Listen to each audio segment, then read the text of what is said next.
name is Kennesaw Longstreet Chanwan. I'm the Chief Historian of the Massachusetts Historical Society, and I'm happy to tell you about some of the items that we currently have on display here at the Massachusetts Historical Society and at the Old State House. These are leaves, tea leaves that were taken from Boston Harbor on the morning after the Boston Tea Party in 1773 out of the frigid waters of Boston Harbor. And a historically minded individual decided that this event that had just taken place was probably going to be an important one, and they wanted some relics from it. So they went down to Dorchester Neck and they scooped up these tea leaves that, as they described it, were just like grass, freshly mown grass that was laying everywhere in the water. And they put it in several bottles and they bottled them up and they gave them to us when we were founded.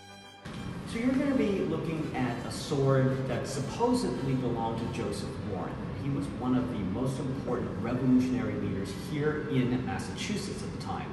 He's killed at the Battle of Bunker Hill. The sword is supposedly taken from him after he dies there in the trenches of Bunker Hill.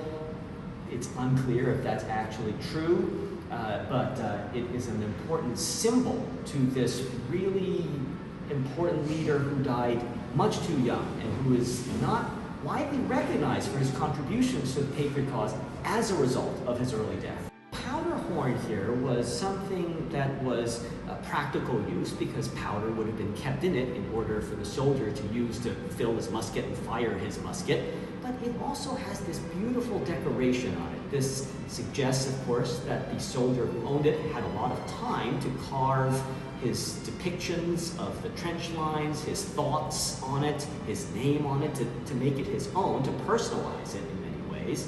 And it's also a symbol of, as he says on it, a symbol for the defense of liberty.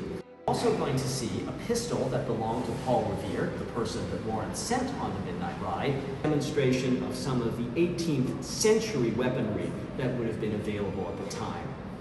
The cannonball was taken from Lexington. This would have probably been used during the afternoon retreat of the British forces from Concord and then from Lexington back to Boston itself. They did have some artillery that was shot to help their retreat, to cover their retreat. In many ways, it symbolizes how Lexington and Concord were absolutely critical moments in this rupture between the American colonists and Parliament and the King.